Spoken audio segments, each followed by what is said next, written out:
Buenas tardes. Bienvenidos al Centro Asturiano de Madrid. Aquí hay mucha juventud, afortunadamente, que seguro que no sabe dónde está. Este es el Centro Asturiano de Madrid.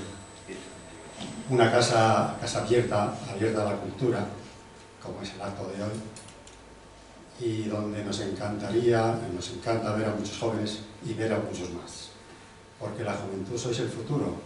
Bueno, el presente, caminando hacia el futuro, porque otros ya estamos en el otoño de nuestras vidas, entonces poco podemos aportar, pero vosotros sí, así que sumaos a esta causa, que el Centro Asturiano os lo agradecerá y vosotros lo vais a pasar muy bien. Bien, digo que el Centro Asturiano es una casa abierta, es la casa regional más antigua de cuantas hay dispersas por el mundo, en España, no solo de Asturias, España también. Y naturalmente tenemos muchos actos de gran nivel, digo muchos porque no se hacen más, porque realmente dicen que es la entidad privada que más actos realiza al cabo del año, el Centro Asturiano. Y son todos los actos que se hacen aquí son de gran nivel. Bien, bueno, hoy tenemos una presentación de un libro de nuestro ínclito presidente, don Valentín Martínez Otero, allí en el extremo derecho de la mesa, que viene rodeado de 3 colaboradores de gran nivel, que son los que realmente van a hacer la presentación del libro, y entonces solamente voy a leer una breve síntesis del currículo de cada uno de ellos. Pero como es tan amplio, he habido que reducirlo, y es lo que realmente voy a hacer. Y comenzaré por la dama, porque me parece bien. Entonces, bueno, sí. Doña Almudena Menéndez Suárez es licenciada en Geografía e Historia del Arte, por la Universidad Complutense de Madrid. Además ha cursado los estudios de música en la especialidad de piano y canto en los conservatorios de Oviedo y Madrid. Desde hace más de 24 años de docente en la etapa de secundaria en el Centro Concertado Divino Corazón, situado en el barrio de Valdecederas de Madrid, impartiendo las asignaturas de Geografía, Historia y Música. Ha desempeñado labores de tutoría, coordinadora de ciclo, más de 7 años como jefe de estudios y desde hace 3 años lleva la dirección pedagógica en la etapa de secundaria. Con su llegada a la dirección ha propiciado e impulsado la digitalización del Centro del Marco Europeo para la Competencia Digital, Estudios Educadores, DigComp-Edu. Su otra gran pasión, la música, la ha llevado a fundar y dirigir diversas agrupaciones musicales, como el Coro San Rafael o el Coro Ecos del Centro Asturiano de Madrid. Desde hace más de 5 años es la organista de la Real Basílica de Atocha. Debe ser una maravilla ir a misa ahí. Sí, lo recomiendo. Un poco habrá que ir a una misa. Bien, indudablemente si llevas 24 años empezaste, cuando estabas en el colegio. No, cuando terminé la carrera. Lo que antiguamente se llamaba el CAPES. Ajá. Bien, don José Ángel López Herrerías, a la izquierda, catedrático honorífico de Teoría de la Educación, Universidad Complutense de Madrid, doctor en Filosofía, licenciado en Filosofía, en Pedagogía y en Ciencias Políticas. Ha sido catedrático de Enseñanza Media, inspector de Enseñanza Media, catedrático de la Escuela Universitaria de Formación del Profesorado, profesor titular de universidad, autor de 40 artículos en revistas pedagógicas, Interuniversitaria, Teoría de Educación, Complutense Educación, Española de Pedagogía, Pedagogía Social. Ha escrito más de 30 libros de pedagogía y sociología de la educación. Entre otros es autor de El ser humano, Metamoderno, Barquisimeto, Ediciones Gema, Enseñar y Aprender Competencias, Dona, Ediciones Aljibe, Diálogos sobre Educación, Valencia Tirant Romanch, Palabras Nuevas por Otro Humanismo, Pedagogía, Pedagogía de la Belleza, Pedagogía de la Bondad, editados por Popular. Voy muy deprisa porque no quiero robar tiempo, luego queréis hablar, estaremos encantados de ir, pero luego tenemos que ir a cenar y a dormir a casa. Bien. Mario Alejandro Rico Montilla es doctor en Educación por la Universidad de los Andes de Mérida, Venezuela.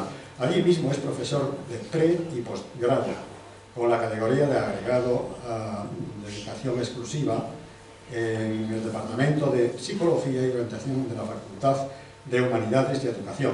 También es magíster en Filosofía y licenciado en Educación, Mención, Ciencias Físico-Naturales. Ha publicado artículos científicos y ensayos académicos que versan sobre pedagogía, psicología y filosofía. Tesis doctoral titulada Naturaleza modelizadora de la ciencia. Un estudio sobre la enseñanza y el aprendizaje de la biología con estudiantes universitarios. Tesis de maestría titulada Alegría y libertad en la ética del Baruch de Spinoza. Tesis de licenciatura, consistencia y congruencia en la elección vocacional desde el enfoque de John Holland. Un estudio con universitarios. Actualmente tiene un año sabático que gracias a ello lo tenemos aquí. Y ahora vamos con el culpable. Digo, con el que tiene todos los méritos para que estemos aquí. Porque decir culpable es algo negativo y esto es todo positivo. Así es que, naturalmente, como he dicho, con nuestro ínclito presidente, don Valentín Martínez Otero, doctor en Psicología por la Universidad Complutense de Madrid y doctor en Filosofía y Ciencias de la Educación por la Universidad Nacional de Educación a Distancia, con premio extraordinario. Realizó la especialidad de Psicología Clínica en la Escuela de Psicología y Psicotecnia. Es máster universitario en Psicopatología y Salud, así como experto profesional en salud mental comunitaria y formador de formadores. Es profesor investigador en el Departamento de Estudios Educativos de la UCM, así como conferenciante investigador y docente invitado en academias y universidades de más de 30 países, tanto en España como en el resto de Europa y América. En la actualidad es el director del Grupo Complutense de Investigación Psicosociobiología de la Violencia, Educación y Prevención, autor de numerosos libros y artículos sobre temas de su especialidad. Hoy nos trae su libro Fundamentos Teóricos de la Educación, de la que hablarán las personas que me rodean aquí. Y sin más, cedo la palabra con preferencia a la dama, al modelo.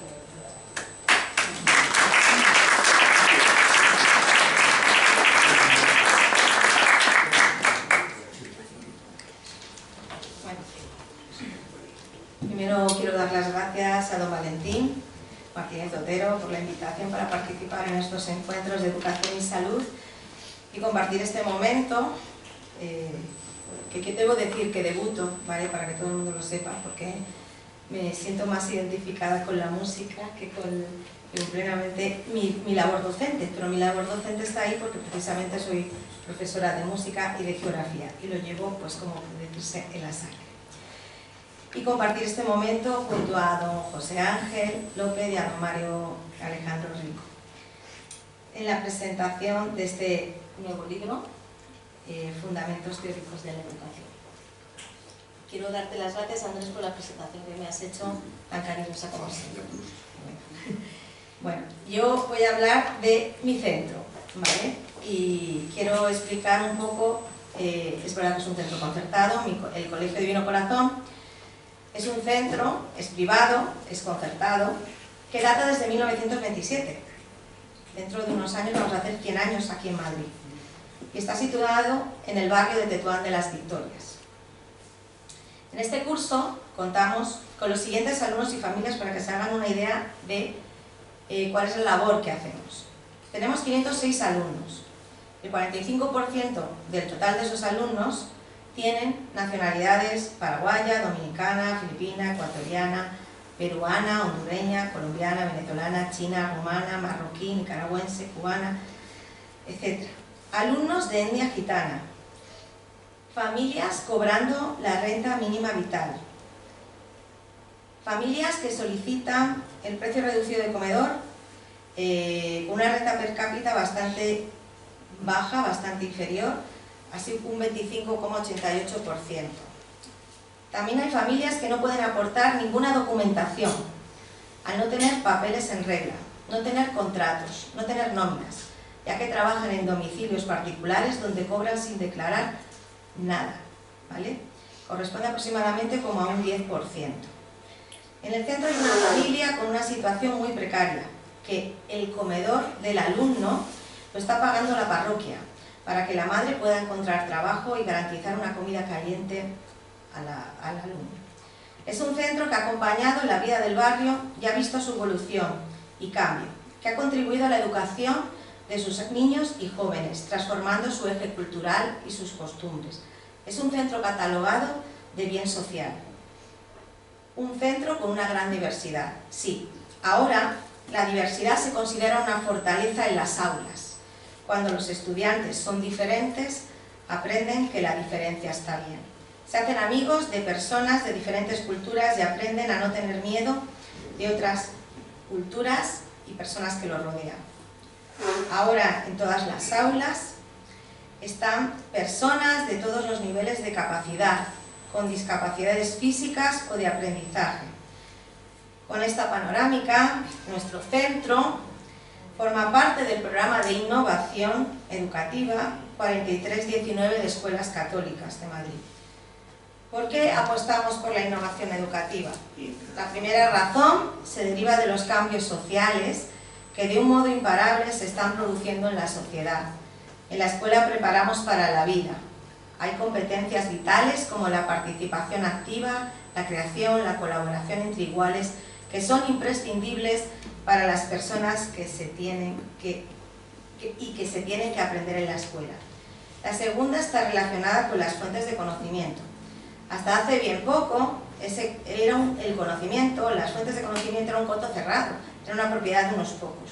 Esta situación ha cambiado con la creación de las redes de conocimiento, la conexión entre las personas, las investigaciones en pedagogía, los hallazgos de la neurociencia y el acceso a los medios para crear conocimiento está revolucionando la educación. Y no ha hecho nada más que empezar.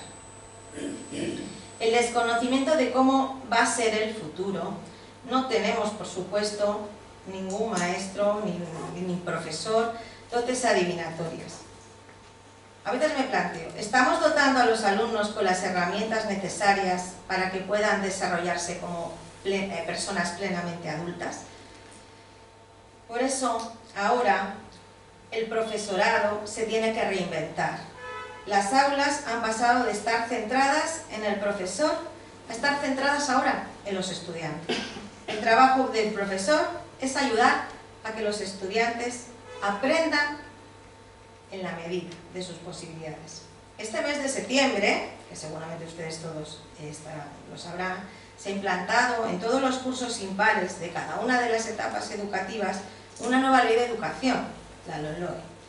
Y su puesta en práctica puede hacer pensar que su aplicación va a hacer cambiar la educación. Pensamos, bien, una nueva ley de educación, pues cambiamos la educación. Bueno, pues esto es erróneo, porque la educación la cambiamos los propios alumnos, ¿vale? Y la comunidad educativa, que hace protagonista a ese aprendizaje. ¿Qué estamos cambiando para dar la mejor educación posible a todos los alumnos que están en el colegio desde la etapa de educación infantil hasta cuarto de educación secundaria? Y reducir esa brecha educativa por el perfil del alumnado y las familias que han depositado su confianza en nuestra institución. Bueno, pues aprender en la relación enseñanza-aprendizaje entre profesores y alumnos, donde todos aprendemos y donde se sustituye el verbo enseñar por aprender.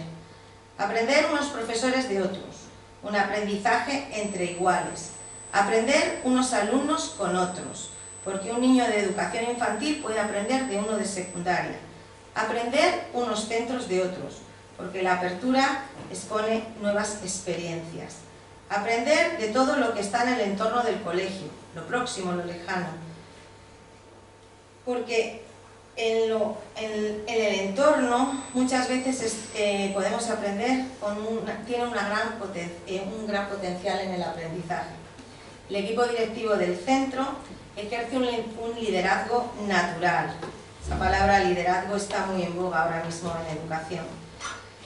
Y este equipo directivo respalda cada uno de esos procesos. Su liderazgo es horizontal y compartido. Se comparten las tomas de decisiones y se cuida el capital humano y a las personas.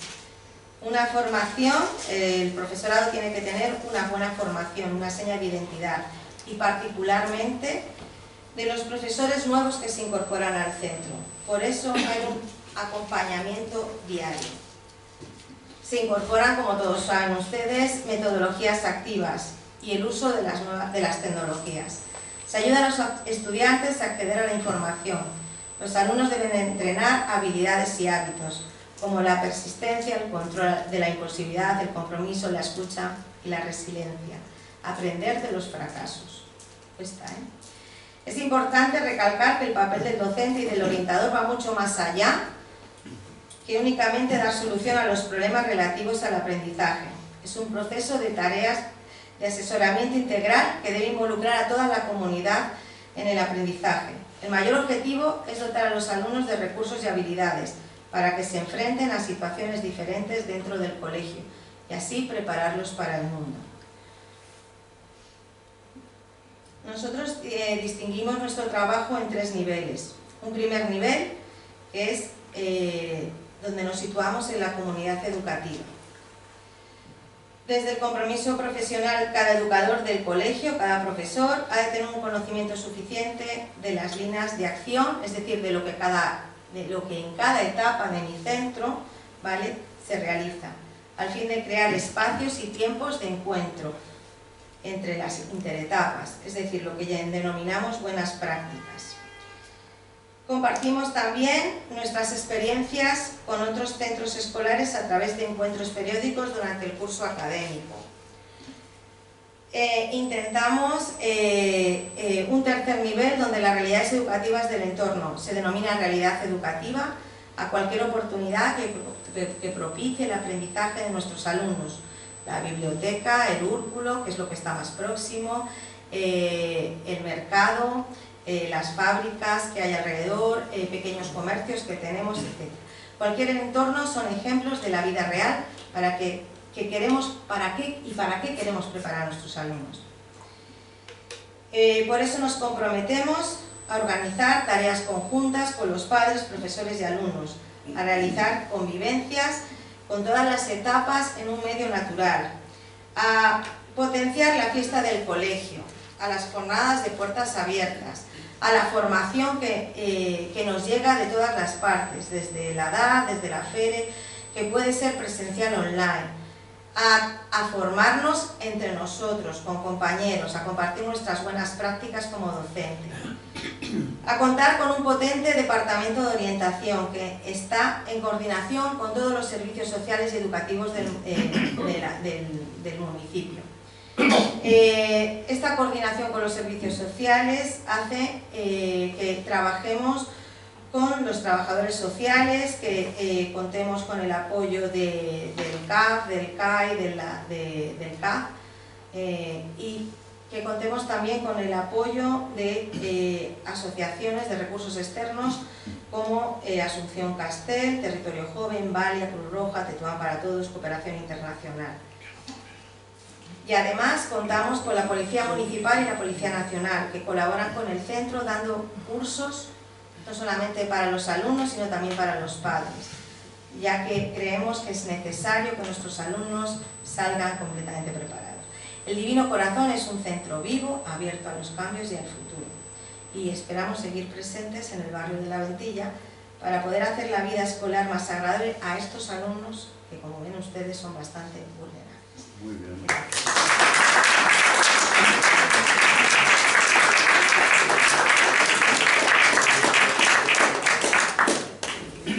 Gracias, Almudena. Lees muy deprisa. Tiene la palabra José Ángel López de Revisas.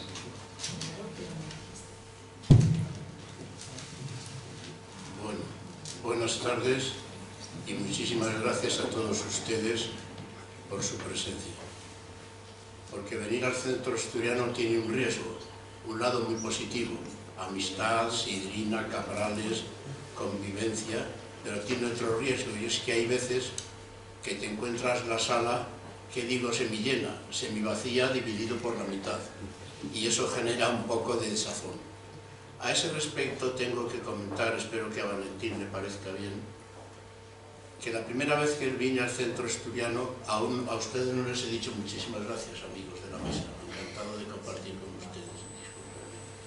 La primera vez que vine a este lugar fue invitado por el padre de Valentín, cuando yo aún no conocía a Valentín.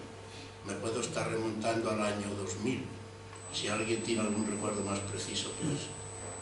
Y aquella tarde estaban en la sala 4 personas, bien que uno de ellos era diplomático. No sé entre ustedes cuántos hay, esto de hablarle a un diplomático, pues... Y yo le decía al padre de Valentín, que estaba un poco inquieto, pero es que fíjate que no te preocupes, yo le digo lo que tenía pensado decir a quien sea. Si hay uno bien, si hay media docena mejor, y si hay 2 docenas extraordinario. Pero ese no es el problema es la alegría, el entusiasmo y el afán con el que yo me haya podido preparar las palabras que les voy a decir, y el afán, entusiasmo y buena voluntad que tienen en su corazón para abrirlo y escucharme con cariño aquello que les diga, sabiendo que siempre habrá la oportunidad de, si algo dijese que no estuviese en su tono, pues me lo comentan, me lo preguntan, me lo dicen, y yo estaré encantado de conversarlo con ustedes. Así que gracias a ti, Valentín, por tu nuevo libro, por tu invitación y por el recuerdo de tu padre, que para mí siempre fue, lo poco que le traté, me pareció una extraordinaria y bellísima persona.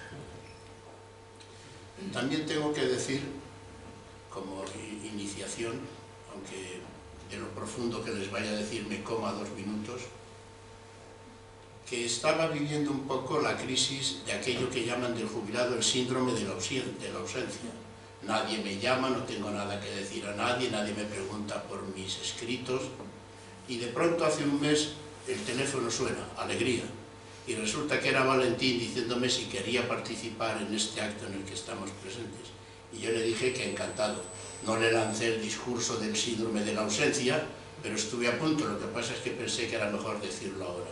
Valentín, gracias por rescatarme de tan triste y problemático lugar, bien que yo procuro, como soy del norte de Almería, aunque ustedes, muchos de ellos, sean del norte de España, por los que tiramos al norte siempre tenemos una reserva espiritual de ganas de vivir y de decirle al mundo que con él no pueden acabar, aunque haya momentos históricos en los que uno se siente un poco apesadumbrado. A ese respecto, y para acordarnos también del fútbol que hemos tenido todos estos días, les diré, porque una connotación de lo que les voy a contar tendría que ver con el término valentía, con el término valiente, y de eso Valentín es un rato, como todos ustedes saben, que a mí siempre me ha dado una rabia inmensa pensar que cuando hay un partido de fútbol internacional, por no poner otros ejemplos, los que están de otros países ponen la mano en el corazón y cantan un himno con letra. Y salen los nuestros, cierran la boca, ponen las manos en el hombro del otro, que no está mal, porque podría ponerlo en sitios peores, y no musitan palabra de ningún tipo. Y estando yo en Cartagena de Indias en un congreso de educación infantil en el año 1990 y no sé cuántos, me tocaba a mí hacer como de poco de don Andrés, de moderador y de continuador del congreso. Y en el primer acto, cuando ya terminó, estaba la mujer de Samper, aquel presidente colombiano que hubo hace unos años. Ya terminábamos, había que darle la solemnidad que los hispanoamericanos hacen muy bien. Bueno, Mario nos dirá que Hispanoamérica acogió su existencia en algún momento de la vida. Y cantaron el himno nacional de Colombia. Digo, pues esto no puede ser. Entonces tengo que contarles, para que me hagan amigo de ustedes por la valentía que tuve, que cantamos Asturias, patria querida, como representación del himno de España. Había 200 españoles, algún argentino, no sé cuántos colombianos. Bien es verdad que la voz que más se oía era la mía, aunque tiendo a desafinar, contando aquello de que Asturias, patria querida. Si lo canto con música, si lo digo con música me sale, si lo digo recitando no me acuerdo de la letra. Bueno, otra vez, Asturias, patria querida. Mi mujer es asturiana Yo soy, ya digo, del norte de Almería, que un poco se parece a Asturias, porque es estribación de Sierra Nevada, hay arbolado, nieve durante parte del invierno, etcétera, etcétera. Del libro que quieren que les diga, es un libro de Valentín. Y Valentín es una marca reconocida en el mundo español y sobre todo, no sé si sobre todo en el mundo hispanoamericano. El doctor Martínez Otero es alguien reconocido por su buen hablar, su cariño y manejo preciso de las palabras, su buena escritura y su afán de educar y de educarse él al mismo tiempo de manera de lo más noble, positiva y valiosa que uno pueda encontrar. Entonces el libro es extraordinario. Yo les animo a que lo usen, biblioteca, bolsillo, librería, como quieran, porque van a encontrar en él una fuente de información extraordinaria. En el libro hay, como él mismo dice en la presentación, permítanme que la mejor manera, entiendo, de presentar el texto del doctor sea leer las últimas líneas de lo que él llama como primer capítulo presentación. En definitiva, dice don Valentín, este nuevo libro se enriquece con la reflexión compartida. Qué bonito, reflexión compartida, porque podía haber escrito solo con la reflexión. No, es la reflexión debe de ser compartida, porque es en el compartir el mensaje donde el mensaje se puede ir enriqueciendo.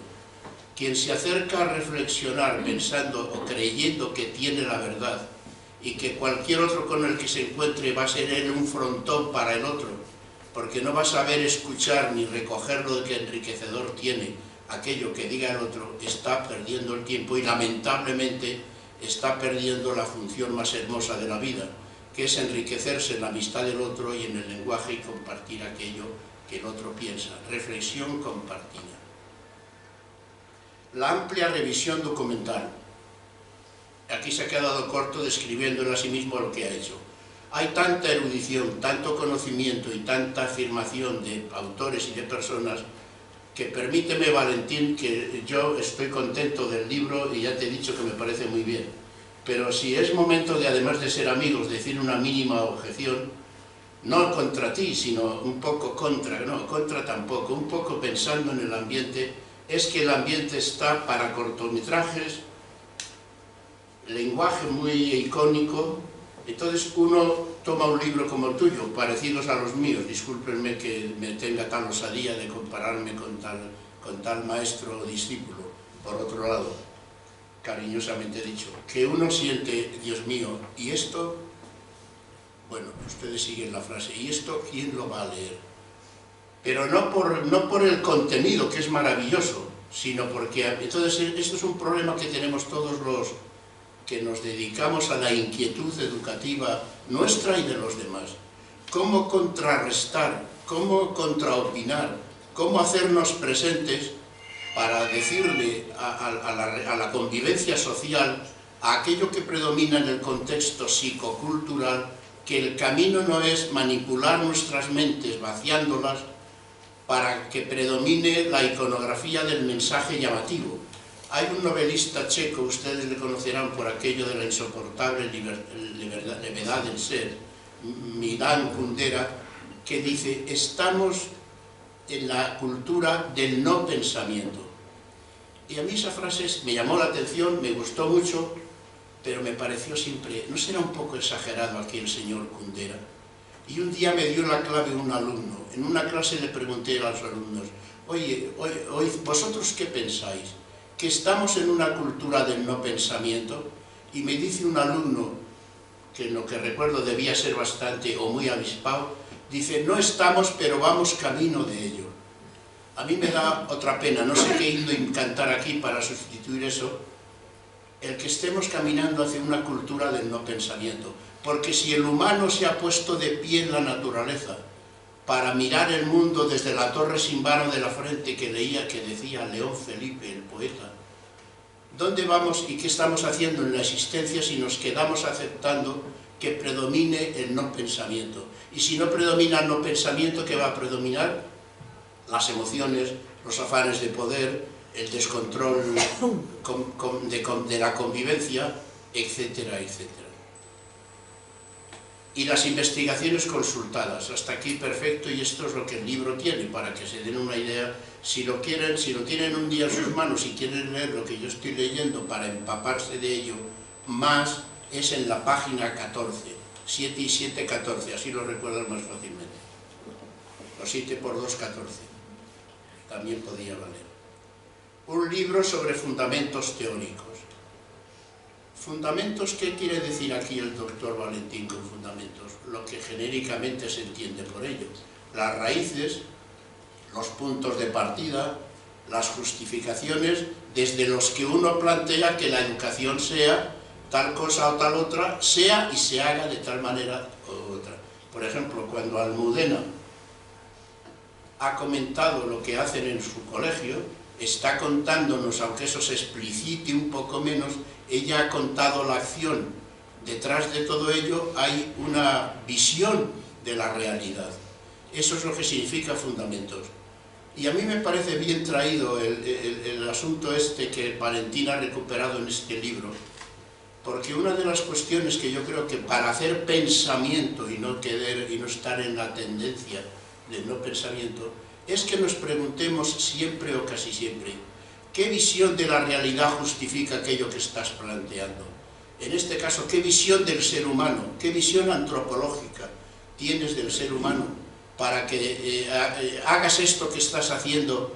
¿Desde qué punto de vista lo haces? ¿Por qué lo haces? ¿Qué te aporta a tu práctica, a tu reflexión, perdón, la práctica que estás llevando a cabo? Entonces, a mí me parece muy importante lo de buscar la fundamentación y teórica. Aquí es donde está el problema de lo que antes comentaba. Mire usted, teoría tiene una etimología preciosa. Teoría es una palabra griega que está compuesta de theos y de oros. Significa ver lo divino. La teoría es que los griegos pensaban que allí donde estaba la auténtica realidad, aquello que tenía más valor de ser, decía Platón, el ontosón, el ser que es realmente, es aquello que es captable por el pensamiento. Voy a poner un ejemplo muy sencillo de otro tipo de cosas. Por ejemplo, el triángulo. Uno puede jugar con triángulos intuitivamente, pintar un triángulo rectángulo, un triángulo isósceles, un triángulo escaleno, los que quiera. Pero si nos mantiene ese conocimiento, esa experiencia del triángulo, solo a nivel sensorial, no tiene una concepción de que sea el triángulo. Sabiendo que esto es un triángulo isósceles, yo no hago nada con la realidad, ni construyo una casa, ni mido un territorio, ni nada. Solamente puedo llegar a esa aplicación.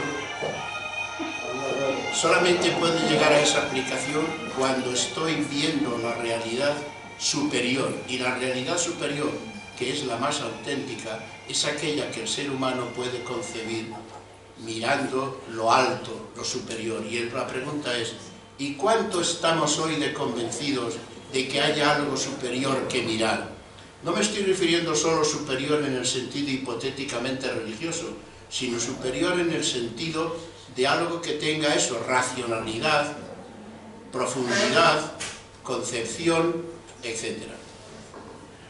De la educación. Pues hemos nacido para educarnos, porque como decía Pico de la Mirandola, un renacentista humanista del siglo XVI, Dios ha hecho al hombre ni mortal, ni inmortal, ni eterno, ni no eterno. Le ha hecho sin acabar para que tenga él el compromiso y la exigencia de realizarse a sí mismo. Es de las cosas más bonitas que me he encontrado en la literatura universal sobre el sentido y el horizonte del humano. No estamos aquí para repetir un cliché, estamos aquí para poder decir mi vida la he hecho yo con estas exigencias de fundamentación y con estos planteamientos teóricos de mirar lo superior. Así que Valentín, muchas gracias por tu esfuerzo, muchas gracias por tu trabajo. Me encantará verles a todos ustedes el 1 de marzo aquí, porque yo presentaré un libro, discúlpame que meta esa cosa. Y que Dios, como dicen en Hispanoamérica, y lo he recuperado de mis abuelos, y me encanta decirlo, que Dios les bendiga. Muchas gracias.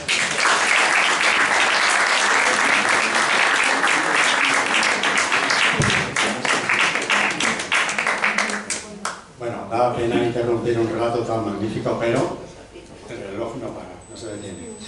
Bien, tiene la palabra don Mario Alejandro Rico Montilla.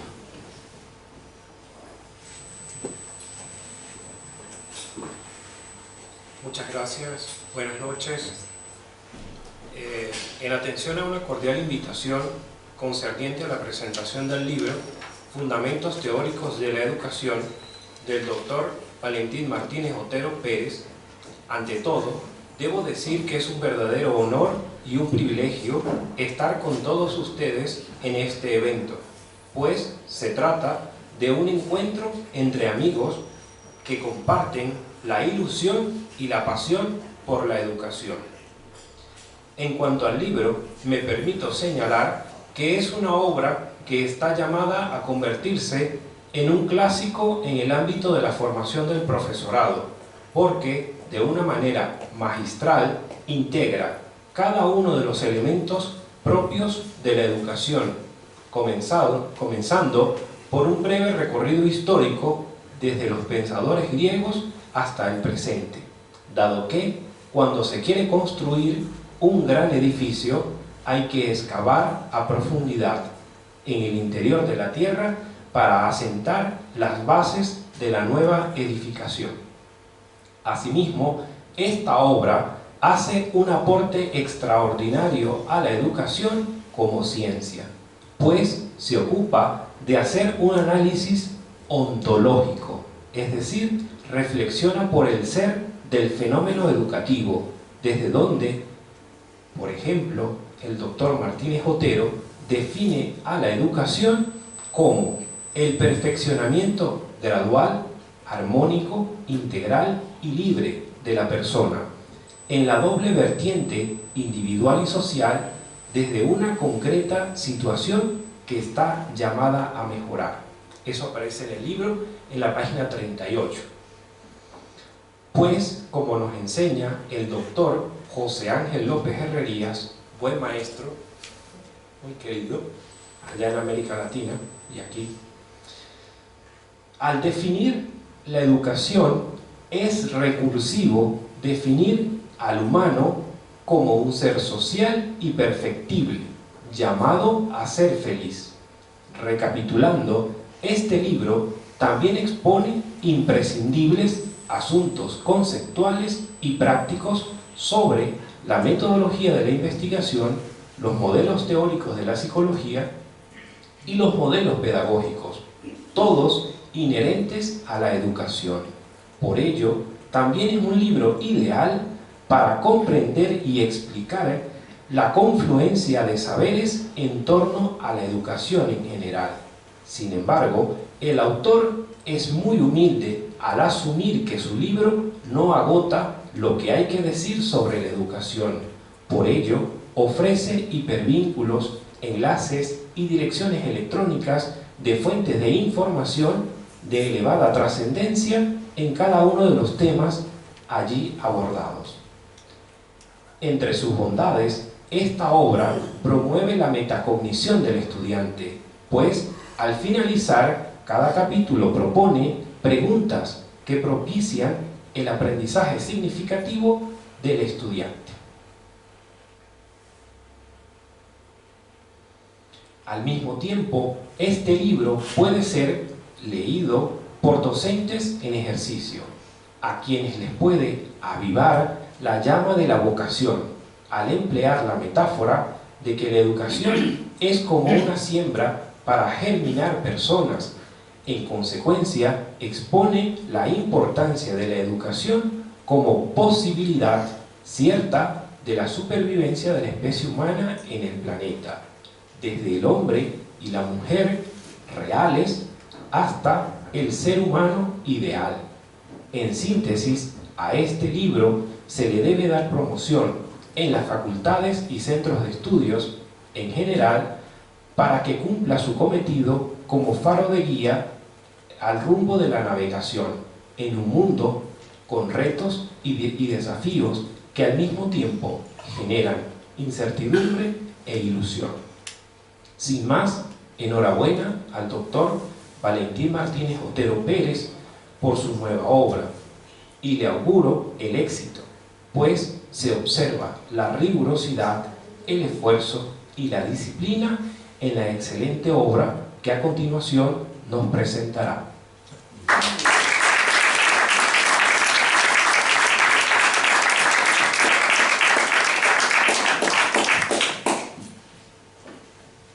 Bueno, y ya por fin, el autor y nuestro presidente, autor del libro, que lo tenemos aquí, el micrófono es tuyo. Bueno, no porque te lo lleves a casa, ¿eh? Aquí cerca. Sí, aquí sí. Bueno, pues muchas gracias. Me van a disculpar que me levante porque estoy un poquitín más cómodo. Y lo primero que quiero hacer es agradecerle su presencia, vuestra presencia, comenzando por los padres de Almudena, que han tenido pues la delicadeza de acompañarnos. Muchas gracias.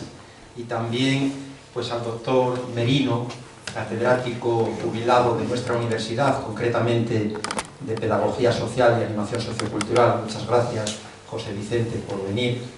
También a Pilar, secretaria general de este centro y directora de nuestra agrupación folclórica, la Alborá. Están también unas alumnas bienvenidas, espero que sean muchas veces las que nos acompañéis, que pertenecen a un querido amigo que también presentó aquí un libro, por cierto, sobre el vino, interesantísimo, incluso además de carácter teórico-práctico, porque después de la presentación del libro sobre el vino pudimos degustar una copita, ¿no? Una o dos. De manera que muchas gracias al profesor Dionisio Navarro y a las 6 compañeras que nos acompañan. También a mis queridas alumnas Edurne y Sandra, de Educación Social, por haber venido, que siempre, como decía antes el presidente de la mesa, Andrés, pues estamos encantados de recibir juventud y personas motivadas, de manera que esperamos que vengáis muchas más veces. También al caballero, que es un habitual de la casa, no recuerdo el nombre, me disculpa. Pepe Alba, también un querido amigo de muchos años, ahora residente prácticamente en Asturias. Está Silton, con lo cual es una nueva persona que también contribuye a la internacionalización de este acto, igual que Mario Alejandro. Muchas gracias. Silton es brasileño y estoy muy agradecido, Silton, por habernos elegido, por haberme elegido, no con carácter oficial, por lo menos para mí, porque lamentablemente nuestra universidad española tiene muchas cosas que mejorar y estos aspectos también. No por mí, porque yo estoy muy acostumbrado a trabajar de forma altruista, aunque recibo muchos beneficios de otra índole, ¿no? Y también en este sentido, lo hago encantado, gracias por elegirnos, por elegirme, estudiante de doctorado y realmente una persona muy constante, porque sin tener obligación ha venido, salvo excepcionalmente esta semana, porque se ha ido de viaje muy justificado, a todas mis clases. De manera que gracias, porque sirves también de mediación con mis alumnos, como estudiante de doctorado, con una participación muy relevante. Alba Rosa y Rosy, que son socias de todos los días, de todas las horas, muchas gracias. Lo mismo, por supuesto, que nuestros compañeros de junta, como son Paco, Ángel, está también Cándido, Tino, que es nuestro socio más veterano y una referencia indiscutible, también desde un punto de vista educativo, ¿no? Porque él es memoria en muchos aspectos de la casa y, por supuesto, pues también de nuestras tradiciones, de nuestras costumbres y de nuestro estilo comunicativo, en la medida en que podamos hablar desde la escribanía en estos términos. De manera que muchas gracias.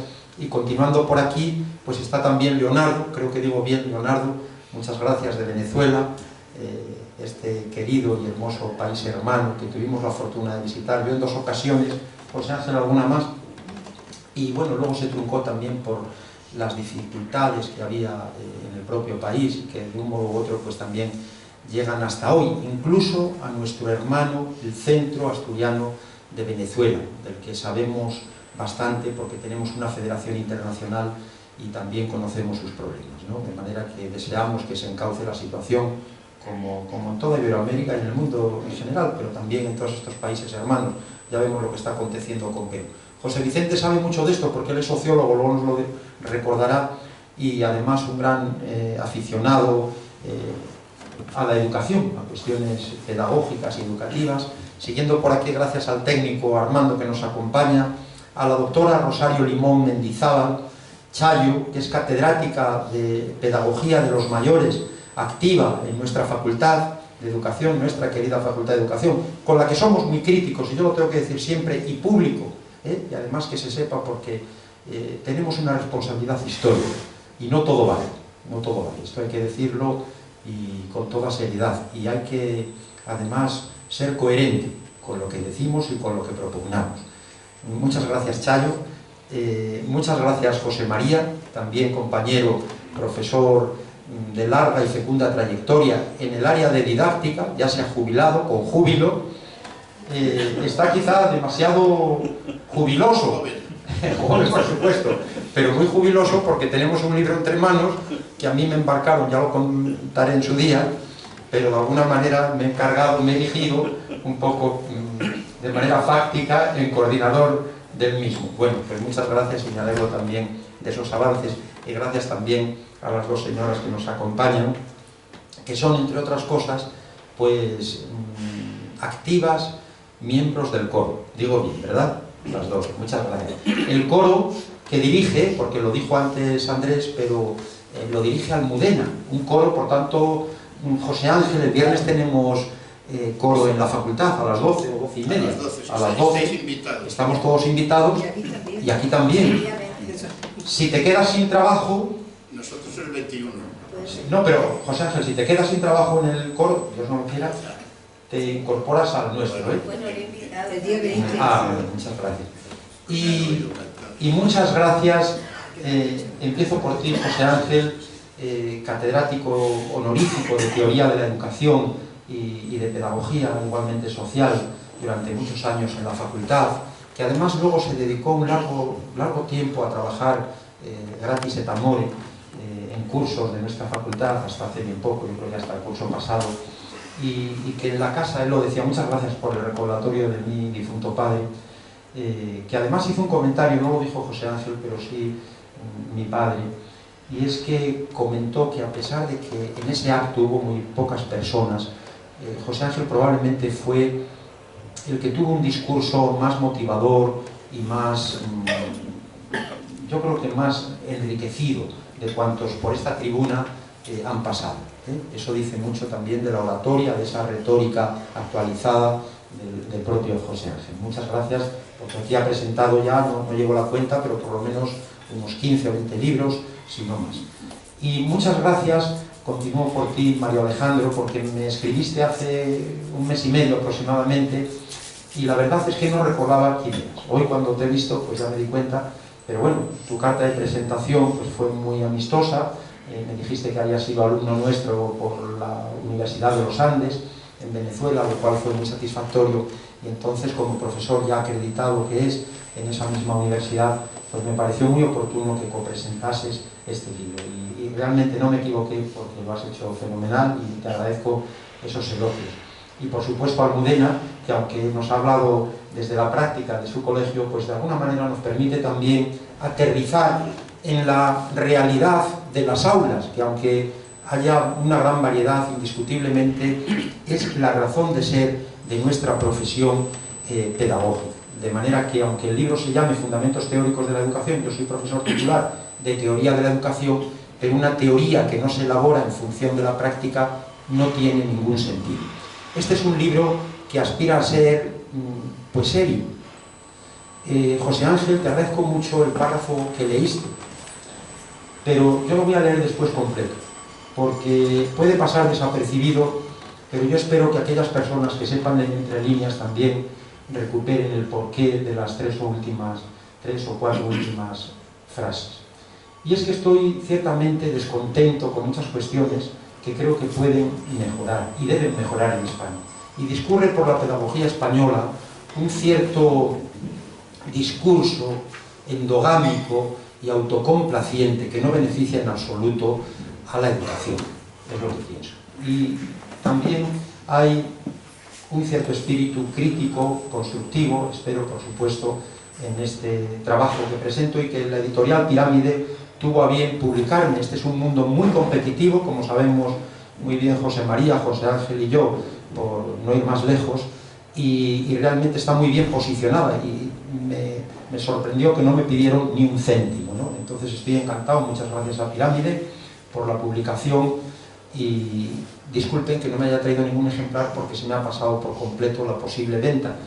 Yo creo que sí es un libro que lo están moviendo bien desde la editorial, A mí me interesa, no tanto por el beneficio económico que me reporte, que como podrá confirmar mi compañero y amigo José Ángel, Chayo y los demás, no nos dejan un céntimo, es la verdad. Quizá en la primera edición, para tomar una copina o una botella de sidra, y los años siguientes a veces hasta te piden dinero, te dicen que ha habido... pero sí que nos interesa porque tenemos vocación de escritores, por lo menos en mi caso como aprendiz, y nos deja las puertas abiertas a las siguientes publicaciones, ¿no? En ese sentido sí que nos interesa. Por favor, si pasas muy rápidamente, yo lo que les quiero decir, porque estamos en tiempo, la justificación de este libro. Pues por un lado, oye, os vais y no os quedáis a la sidra ni a la tortilla. Ya, es que está con el trabajo. Ay, bueno, pues nada, muchas gracias por venir, hasta luego. La justificación del libro es que realmente, como decían los clásicos, el ser humano sin educación es un bruto, es un mero animal.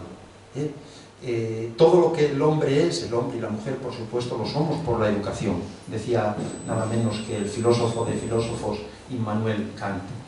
Y Platón, si nos vamos un poco más atrás en el tiempo, pues hablaba de los filoceamón, los amigos de mirar, los teóricos de la educación como mirones empedernidos,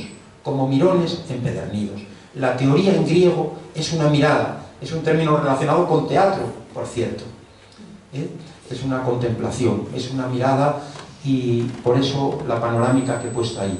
De alguna manera, teoría y práctica como dos realidades que son inseparables. Decía Leonardo da Vinci que la teoría es el capitán y los soldados constituyen la práctica, y en cierto modo así sucede. Muy bien, muchas gracias, por favor. Lo decía antes Mario Alejandro, pero rescato también esa definición que me he atrevido a establecer, ¿no? Provisional, todo lo provisional que se quiera. Educación como un perfeccionamiento armónico, gradual, integral y libre de la persona en esa doble vertiente individual y social desde una concreta situación que está llamada a mejorar. Y indiscutiblemente pues tenemos que hacer lo posible por mejorar. Adelante, por favor. Bueno, aquí he puesto igualmente ese faro que me parece que representa metafóricamente, icónicamente a la teoría, lo mismo que el árbol. Me gustan mucho estas metáforas, el faro por supuesto, y la práctica sería la navegación, ¿no? Que duda cabe. Y yo creo que este libro pues de alguna manera se dirige a todos esos ámbitos. Cuando se habla de educación, especialmente los que no están en nuestras facultades, suelen pensar en la escuela y no piensan mal, pero la educación nosotros lo tenemos muy interiorizado, al menos un servidor. Qué pena que se hayan ido las dos alumnas de educación social, porque también trabajamos en el ámbito de la familia, la primera y más importante institución educativa, la familiar, en el ámbito laboral, cada vez estamos insistiendo más en esto, y por supuesto en la sociedad. José Vicente es catedrático de Pedagogía Social, la doctora Limón idem, etc., ¿no? Muy bien. El primer capítulo, muy rápido, pues nos habla del origen y la evolución de la teoría de la educación, más en la línea, si se quiere, ortodoxa, ¿no? Tradicional, un poco por justificar efectivamente este libro. Adelante, por favor, Almudena. En un segundo capítulo, pues hablo de la educación como realidad y utopía. En el ámbito de la teoría social, cada vez se defiende más que la utopía es alcanzable, y que si no lo es, en cierto modo da igual, como dice también nuestro himno de Asturias, ¿no? En cierto modo. ¿Qué quiero decir con esto? Pues que tenemos que comprometernos con bellos horizontes, con bellos ideales, aunque nos quedemos a medio camino. Por eso recuerdo aquel cartel que hicieron unos alumnos míos ya hace muchos años, de educación social, por cierto, que decían: la utopía no es una meta, es un camino, y como tal tenemos que transitarlo, que otros llegarán y podrán seguir avanzando en esa dirección estimada como conveniente. Adelante, por favor. Bueno, un tercer capítulo sobre la posibilidad y límites de la educación. Por supuesto tiene sus condicionantes, tiene sus limitaciones, pero en un mundo donde se suman las crisis, la crisis bélica ahora por la invasión de Ucrania, la crisis sociosanitaria globalizada, la crisis de la energía, etcétera, pues no hay más remedio que lanzar también una mirada educativa, pedagógica, comprometida con ese despliegue responsable, inclusivo y justo del ser humano. Adelante, por favor. Un dato de UNICEF: el otro día nos hablaba el presidente de UNICEF en una clase mía virtualmente, pero tuvo ese gesto tan generoso. Me refiero a un querido y destacado asturiano como es don Gustavo Suárez Pertierra, exministro de Educación y exministro también de Defensa. Nos hablaba en una clase de la Facultad de Educación, invitado por nosotros, por Silton y por mí, y bueno, pues valga este recordatorio: más de 1.000 millones, vuelve por favor, más de 1.000 millones de niños y de niñas. Aquí hay que incluir muy bien el morfema de género, porque son las más perjudicadas, las niñas y las adolescentes de todo el mundo. Se han visto de alguna manera pues privadas de educación durante la pandemia, y en gran medida siguen arrastrando los perjuicios derivados de una situación tan dramática. Adelante, por favor. Bueno, en la teoría de la educación, como en la teoría social en general, hay tres grandes miradas, si se quiere, tres grandes paradigmas: uno más técnico, otro más reflexivo, interpretativo, y otro más crítico o transformativo, si se quiere, ¿no? Pues estos tres paradigmas, esas tres grandes referencias teóricas o modelos de modelos, son los que de alguna manera sirven también de referencia para los modelos que incorporo en este libro. Gracias, por favor. Que incorporo en este libro y que es en cierto modo una novedad. Todos los novedosos que podemos ser en este siglo XXI, pero es una novedad. Yo me inspiré para ello en una asignatura que ya vengo impartiendo desde hace años, que es Modelos de Intervención Socioeducativa en la facultad. Tengo un libro sobre esta materia, pero de la misma manera que se proponen para la educación social, creo que la pedagogía puede y debe enriquecerse de estos modelos. Lo he revisado por completo los modelos para adaptarlos a la pedagogía, a la teoría de la educación en su conjunto.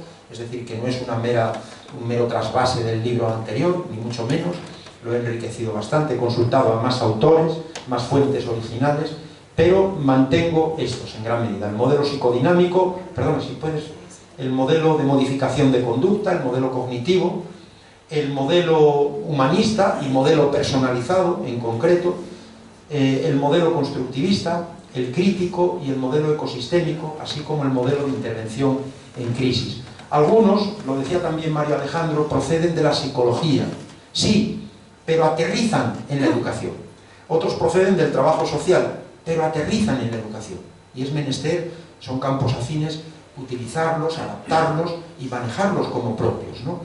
Es decir, y otros son propiamente pedagógicos, como es, por ejemplo, el modelo personalizado o la pedagogía crítica, etc. De manera que técnicamente podríamos decir que hay modelos autóctonos propios de nuestro terreno pedagógico y otros que son alóctonos, si se me permite el término más técnico oculto, pero igualmente válidos para la teoría de la educación. Y digo que es una novedad porque hay algún trabajo, pero en modo alguno sigue este esquema, ¿no?, que yo propongo. Por tanto, es una novedad porque si no decimos siempre lo mismo, digo, en algunos circuitos muy endogámicos no salen de ahí, justifican lo que realizan y eso les viene bien, pero la cuestión se queda, en mi opinión, muy corta. Adelante, por favor. Bueno, puedes pasar esta, si eres tan amable. Un modelo psicodinámico, que es un modelo de orientación psicoanalítica. Ya saben ustedes que el padre del psicoanálisis es Freud, pero el psicoanálisis se ha diversificado muchísimo, y si no, que se lo digan a los argentinos, que entienden mucho de psicoanálisis, no solo de fútbol. Quiero decir que naturalmente esto se ha diversificado muchísimo. Freud fue el padre, pero evidentemente esto se ha ampliado enormemente y se ha enriquecido en muchísimos aspectos. Y aquí hay algunas cuestiones que nos vienen muy bien también para la educación como recordatorio. Por ejemplo, esa educación antiautoritaria, la necesidad de escucha sensible, no solo atenta, sino sensible, la necesidad también de tener en cuenta en nuestro acervo pedagógico la anamnesis, que procede del mundo de la sanidad, pero en las entrevistas para las educadoras, para los orientadores, viene muy bien ese acopio de información relevante sobre la historia personal. la transferencia y la contratransferencia que se dan en las relaciones humanas, es decir, cómo volcamos o fluyen emociones en estas relaciones, en estos encuentros, sobre todo de despacho o también durante la clase, muy relevantes y que pueden condicionar no solo los resultados académicos, sino lo que es más importante, el propio desarrollo personal y de toda índole de nuestros alumnos y de los propios profesores. Adelante, por favor.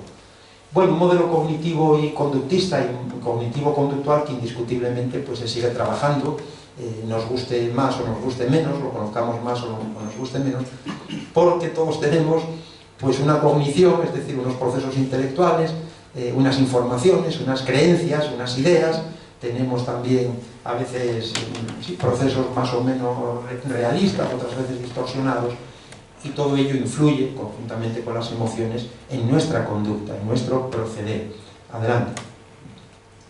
En el modelo humanista, que se retrotrae pues a la antigüedad grecolatina, y si damos un gran salto tendríamos que ir hasta el siglo XV con el humanismo italiano, que luego se expande por Europa y desde Europa al mundo, pues indiscutiblemente también hemos de reconocer otro hito, como es el personalismo filosófico en el siglo XX, con grandes autores franceses como Maritain, Pierre Fort o también, por supuesto, Emmanuel Mounier. Pero en nuestro contexto español tenemos a este pedagogo que es García Oz. García Oz, José María, me lo decías antes, el problema de la educación personalizada es que a veces lo han secuestrado, también hay que decirlo, instituciones de élite. Lo han secuestrado instituciones de élite y no es privativa de estas instituciones elitistas. La educación personalizada es un principio fundamental o una concepción educativa con exigencias prácticas que de alguna manera yo creo que debe beneficiar a todo proceso educativo.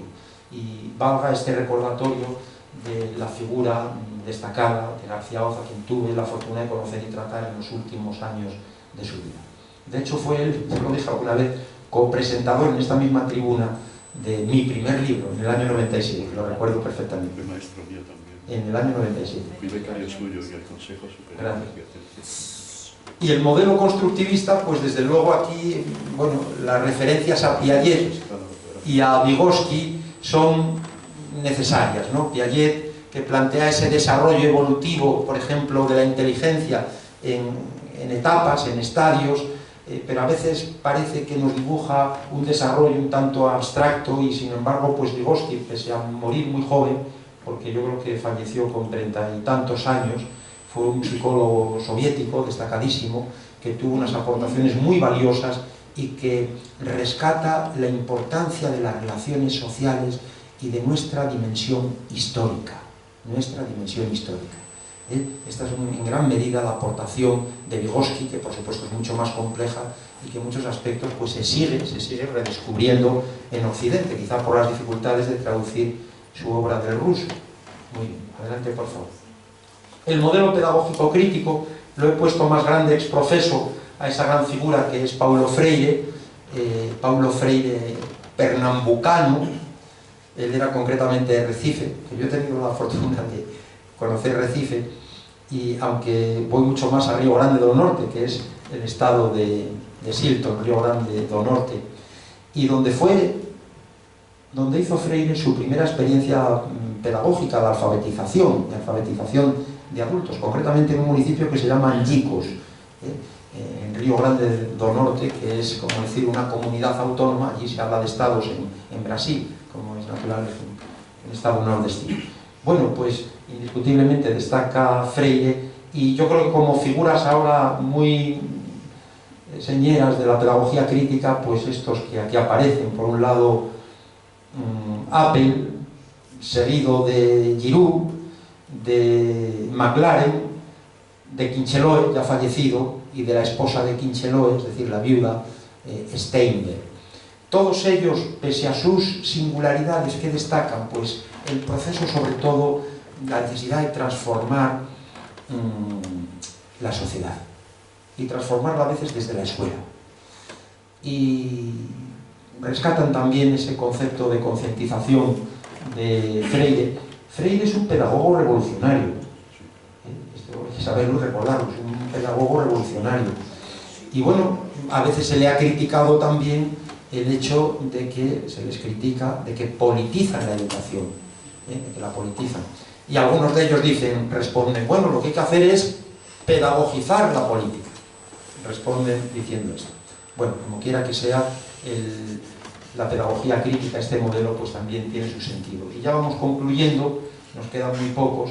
Este modelo ecosistémico que nos lanza una mirada a esa entreveración que se da en nuestro ancho mundo, cada vez más globalizado, y donde no podemos permanecer ajenos a lo que acontece en las zonas más alejadas, en nuestras antípodas, por ejemplo, porque todo de un modo u otro nos salpica, y lo hemos vivido dramática y a veces trágicamente con la pandemia, como realmente aquello que predijo ya hace unos cuantos años Marshall McLuhan con una aldea global. Al hablar de una aldea global, hoy es más aldea global que cuando él mismo lo dijo.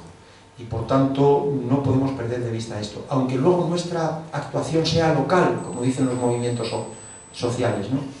Piensa globalmente y actúa localmente.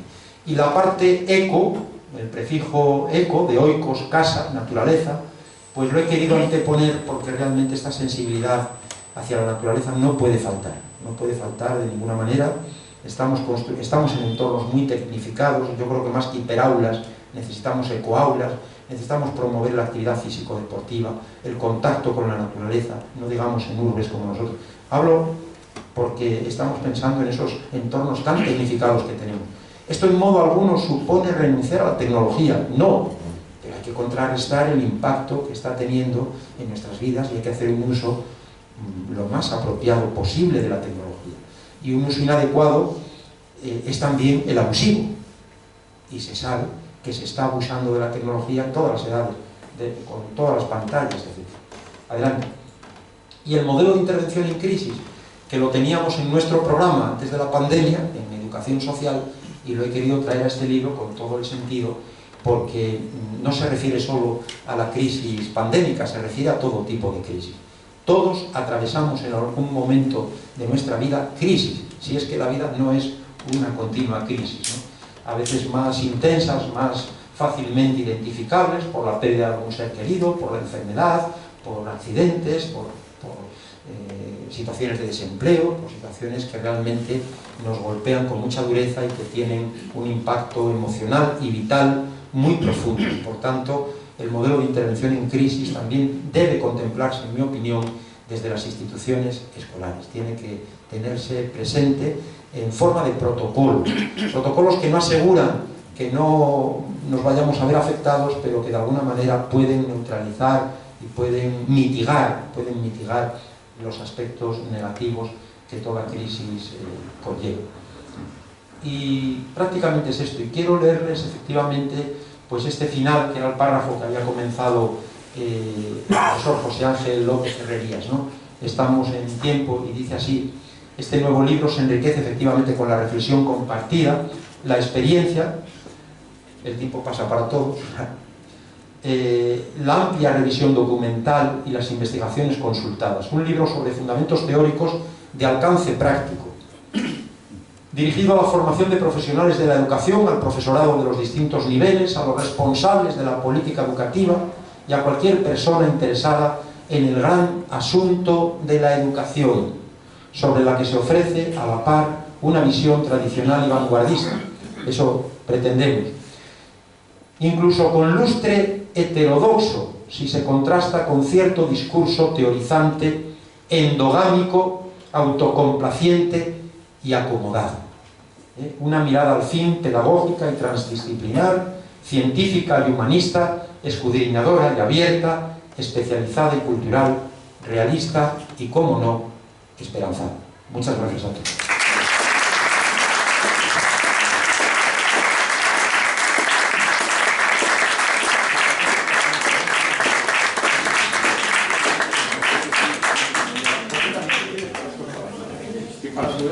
Bueno, el autor, que se sabe el libro de memoria, claro, al escribirlo pues se le quedó la memoria, qué barbaridad.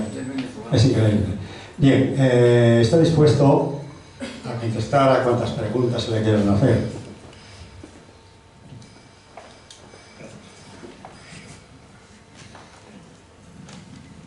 Bueno, muchas gracias. Yo le había dicho al presidente de la mesa, al moderador, que sí, las preguntas para cualquiera de los aquí presentes, pero las difíciles para los compañeros. Bueno, es una broma.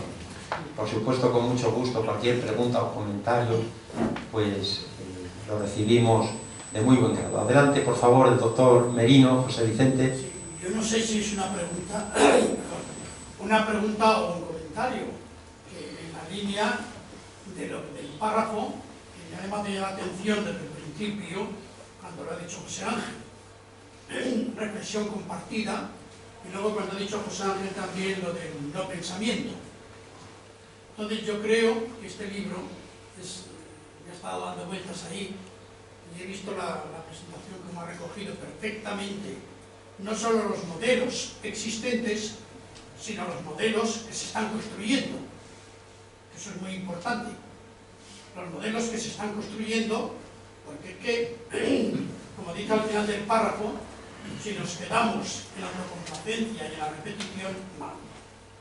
Entonces, con lo del no pensamiento, pienso que este libro, ojalá, que lo lean muchos, yo lo voy a leer, lo voy a estudiar, que lo lean muchos porque si estamos en una situación o vamos caminando hacia una situación de no pensamiento, pienso que si no se lee este libro, y espero que surjan otros más también de esta misma línea avanzando, que se escriba también Valentín,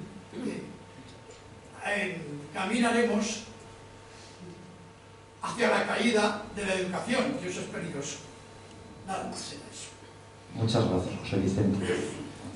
Bueno, en esa tensión nos hallamos, ¿no?, que dirían otros, efectivamente, entre lo que nos conviene y lo que nos perjudica, y yo creo que frente a las fuerzas que de alguna manera nos pueden hacer daño y rebajan nuestra dignidad y nuestros procesos formativos, pues hay también razones para la esperanza.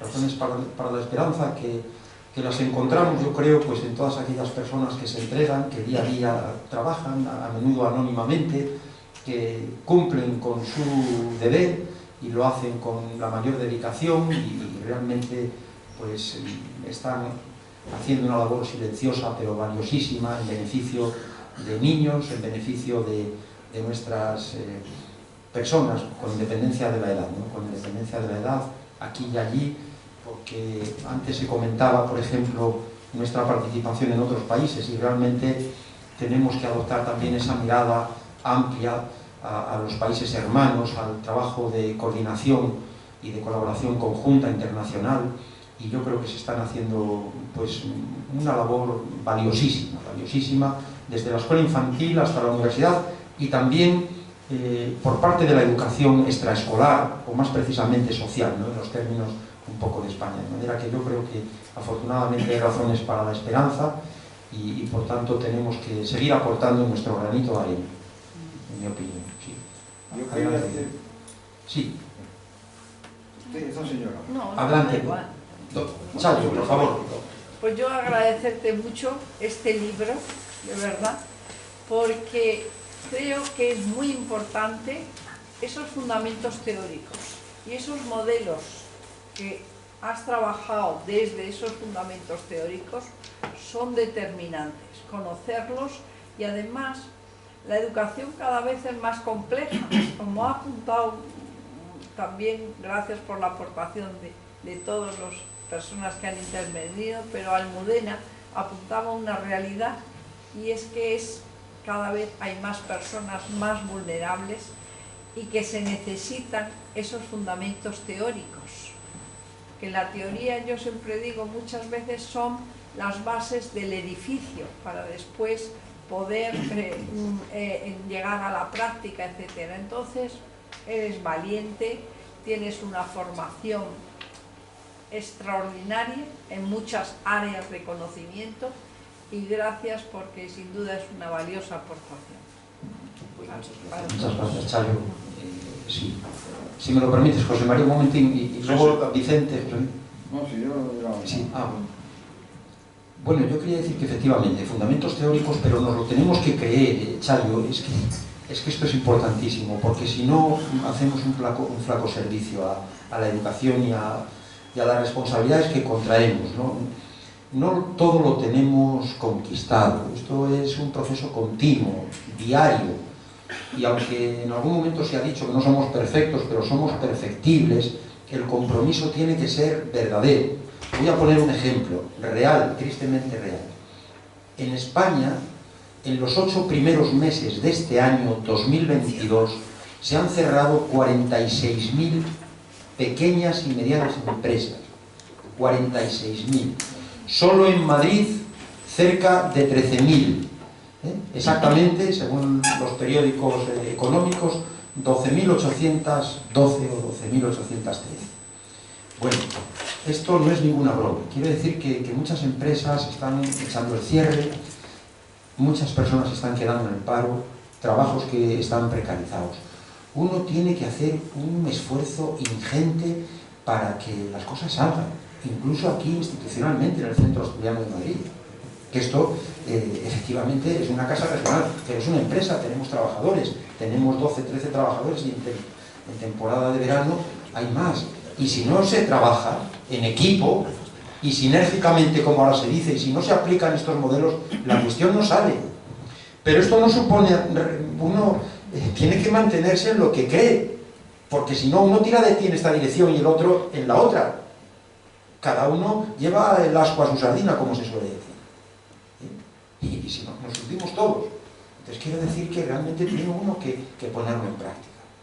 En práctica para poder respirar y para poder seguir avanzando y para mañana decir, estamos abiertos en la situación en la que nos hallamos. ¿Y esto por dónde pasa, José María? Sí. Pues pasa por trabajar. Trabajar es echar horas en el despacho y silenciosamente, etc. Y esto es lo que hay que hacer. Y si se establece un compromiso. Perdón, que lo diga así con la vehemencia, pero que es que hay que saberlo. Bueno, muchas gracias. José María, adelante, por favor. Bueno, a Mercedes agradecerle el que... Sí. Almudena. Agradecerle el que nos haya dado una clase de pedagogía experimental. Es muy importante. Es un magnífico ejemplo de implicación teórico-práctica. Además, que es un centro verdaderamente ejemplar al atender a una realidad multicultural tan diversa como la que nos has planteado. A Mario, decirle que qué bueno es que las dos orillas estén unidas. En un momento en que se está poniendo en cuestión la labor de España en América, es bueno que recordemos a los hispanistas, que recordemos a Vasconcelos, a Ariel, a Maestro, a Ortega y Gasset. Esa confraternidad de la que han dado ejemplo por su presencia en los países hispanoamericanos, tanto José Ángel López Herrerías como Valentín. Yo lo he hecho desde la distancia, pero por mi clase han pasado un sinnúmero de alumnos de doctorado que hoy están desempeñando su tarea como profesores en México, Distrito Federal, en Santiago de Chile, en Perú, en Colombia sobre todo.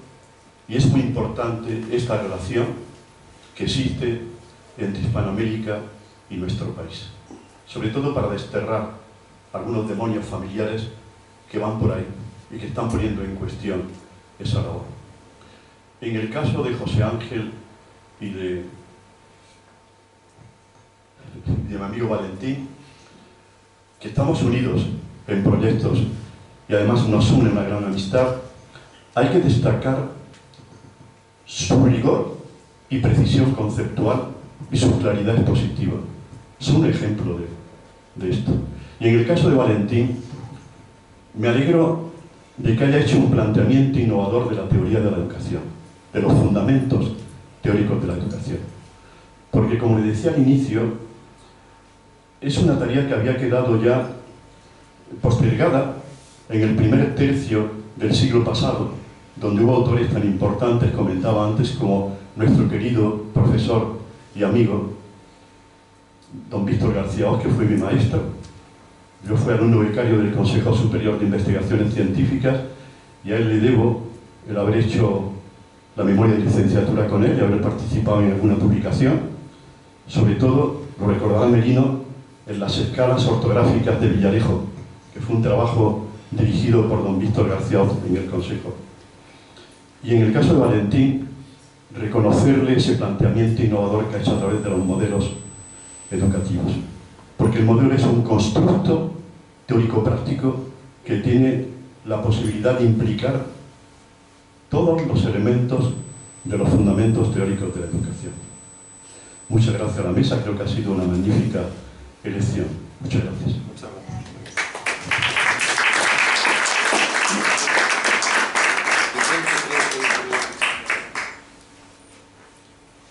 Bueno, yo estudié una asignatura hace muchos años, porque yo soy bastante mayor, que se llamaba Sociología de la Educación, pero claro, eran 4 cositas lo que se daba ahí. Y entonces yo ahora he echado un vistazo, que este libro no lo conocía, como siempre tiene ese gran valor de que en muy poco se dicen muchas cosas, que eso no todos los profesores saben, porque la mayoría de los profesores, que yo he estudiado muchas cosas, no son pedagógicos. Es una asignatura pendiente que tenemos en España. La falta de pedagogía educacional, informativa, etc. Nos creemos que con citar muchos datos y muchas cifras y muchos tal, y provocar una especie de sobredosis de información ya es suficiente, que es lo que tenemos hoy día. Uno de los grandes males es la sobreinformación y la falta de criterio para organizarla y entonces la educación es muy importante, que yo esta carrera lo hubiera hecho de joven, pero entonces estaba controlada por elementos un tanto eclesiásticos y convencionales y no me convencía mucho.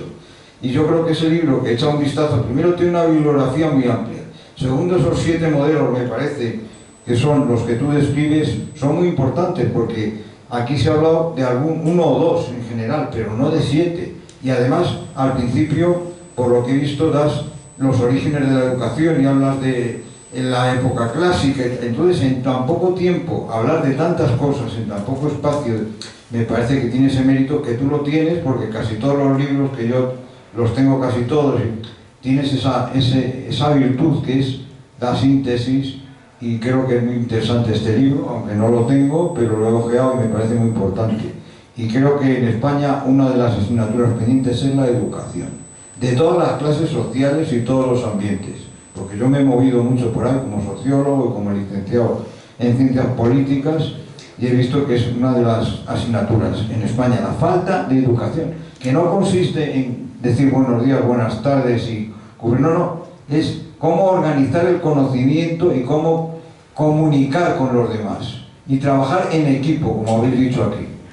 Y ahora encima con la multiculturalidad que tenemos, lo quieran los políticos o no, como no hay natalidad van a venir gente de muchos sitios y entonces tenemos que abordar ese tema, de que no tenemos natalidad, de que en España hay 11 millones de personas mayores.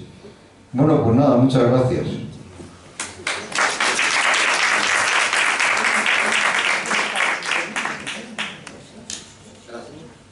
Bueno, pues yo creo que vamos a ir cerrando, pero te agradezco, Vicente, esto y también quisiera hacer recordatorio sobre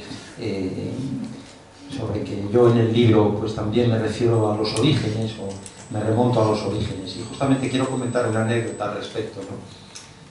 Yo propongo, y lo digo en el libro, pero lo propongo de verdad, el que se institucionalice en nuestras facultades de educación, en los centros de formación del profesorado, la figura de Sócrates, lo que yo llamo el compromiso socrático.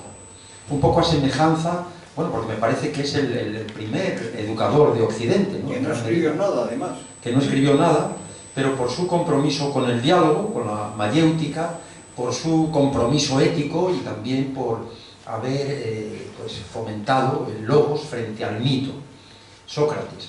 Y además es contemporáneo de Hipócrates, y ya saben ustedes, ya sabéis, que en las facultades de medicina o de ciencias de la salud ahora, pues establece el juramento hipocrático, ¿no? Yo esto lo comenté en una clase, lo he comentado en varias, pero en una me dijo un alumno chileno, por cierto, me dice, pero de juramento nada. Y dije, no, un compromiso socrático.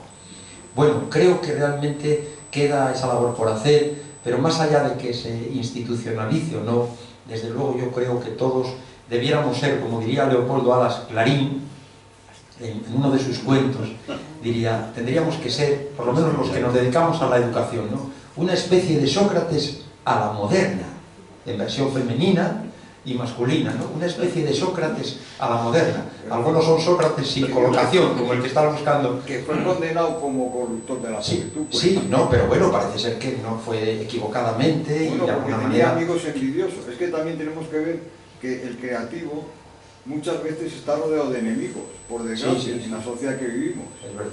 Y entonces estamos en una época bastante oscura, que tenemos que luchar todos en conjunto y en equipo, porque el francotirador, por muy genial que sea, puede ser eliminado. Es verdad. Pues por eso mismo, y aunque no se institucionalice en nuestras facultades, por lo menos sí en nuestro fuero interno, valga ese compromiso socrático en el siglo XXI y en esta tarde en la que tanto les agradezco su presencia, por supuesto a los compañeros que han tenido a bien presentar este libro, Almudena, Mario Alejandro, José Ángel y el moderador Andrés Menéndez, y a todos ustedes. Pasamos a tomar un vino. Muchas gracias.